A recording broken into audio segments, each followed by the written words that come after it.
Hello, my name is Mike, and in this video you join me in the 2020 Mercedes-Benz GLC43 AMG, and that's quite a mouthful.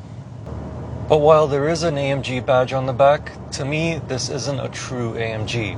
You see, a true AMG, in my opinion, is one engine, one technician. This is an AMG Enhanced engine. But does that really matter these days? Can you still have fun with a non-AMG car? Well, let's go for a drive and find out.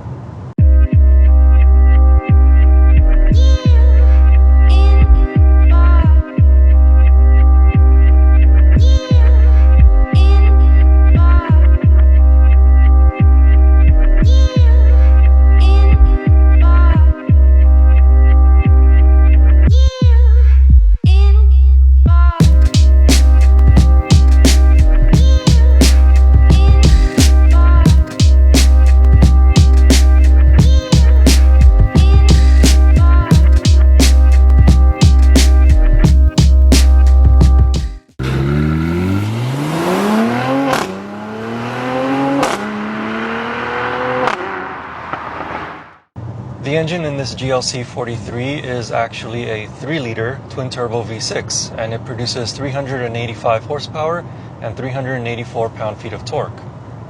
Now, before I get into how it feels and all that, have a listen to how it sounds.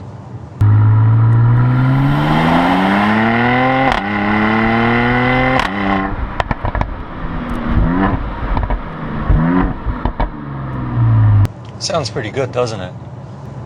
This being a turbocharged engine, it does have quite a high turbo threshold.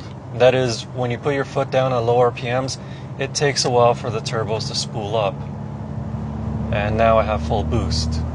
However, if you're in the higher RPMs, 2500 right now, put your foot down,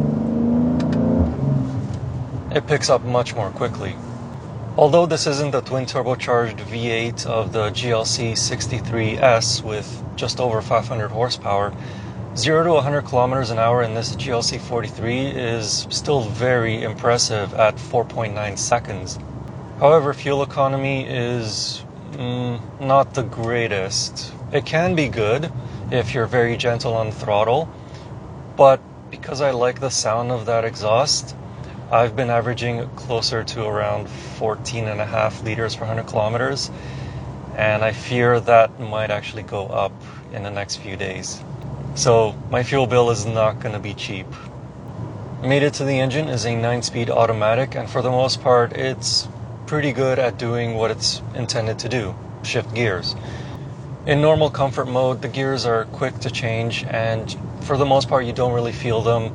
You may feel them through first and second and third at the lower gears, but at higher gears you really can't tell that it's shifting apart from hearing the engine noise change, obviously. Put the transmission in Sport Plus and you will definitely feel those gear shifts a lot more. And also, using the paddles, they're pretty responsive. The GLC43 AMG rides on standard air suspension. It does allow for a bit more body roll than I was expecting from an AMG branded vehicle, but it doesn't feel as though it's driving on its door handles. Around corners, the GLC43 feels neutral without much in the way of understeer or oversteer. The 4MATIC all-wheel drive system does a good job of sending power to where it needs to be for maximum grip when going through or exiting a corner. Stopping the roughly 1900 kilogram body is primarily the job of the 360mm front discs with 4-piston fixed calipers. Braking force is strong, and the GLC43 stays straight and true in an emergency braking situation.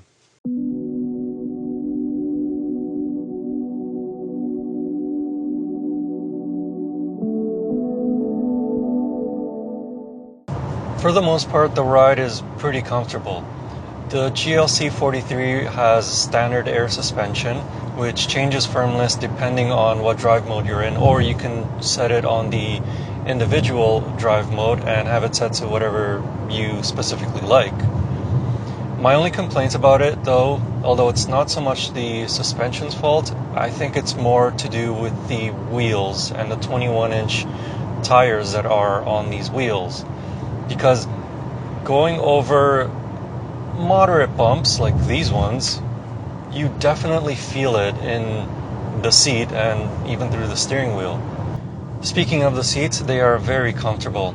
They have really thick bolsters to keep you in the corners, and they also have thigh extensions at the bottom, so you can go for longer journeys in this car without having any back or any sort of pain issues from the seats.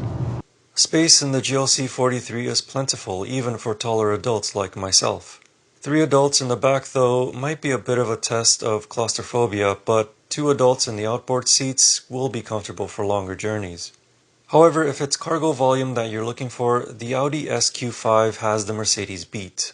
The GLC43 is generous with 550 liters of cargo space with the rear seats up, and 1,600 liters with the seats down.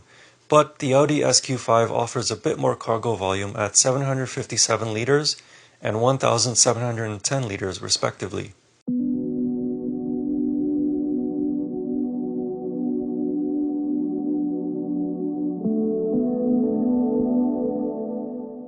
For the 2020 model year, the Mercedes GLC is equipped with the MBUX infotainment system. It can be a bit confusing to use if you're not familiar with Mercedes products, but after a few minutes of playing around with it, it becomes much more intuitive to use. It can be controlled by the 10.5-inch touchscreen, the touchpad on the center console, the BlackBerry-style touchpads on the steering wheel, or by voice commands. Another change for the 2020 model year is the introduction of a rotary knob and buttons with their own dedicated screens on the steering wheel. The rotary knob changes the drive mode, while the buttons on the lower left side can be used to change various settings such as the suspension stiffness, exhaust mode, traction control on or off, transmission mode, and so on.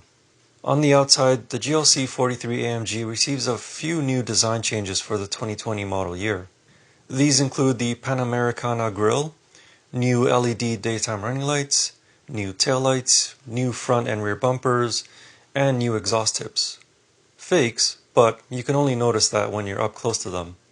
In the end, the GLC43 may not be a true AMG vehicle with a handmade engine, but it can still put a smile on your face, and it's a stepping point between the standard GLC300 and the hardcore GLC43 AMG.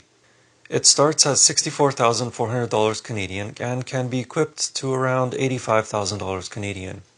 It has a similar starting price as the Audi SQ5, but it is less expensive than the BMW X3 M40i. So should you get one?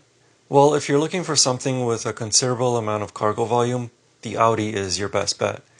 If you want something that drives really well above all else, then the BMW is the one to look at. But the Mercedes GLC43 is a bit of both. A happy medium, if you will. It is the best all-rounder of the luxury compact SUVs. If you want to know more about the 2020 Mercedes-Benz GLC43 AMG, I wrote a comprehensive review of it over on my website. You can find the link in the video description. And as always, I will see you in the next car or truck or most likely an SUV. Thanks for watching.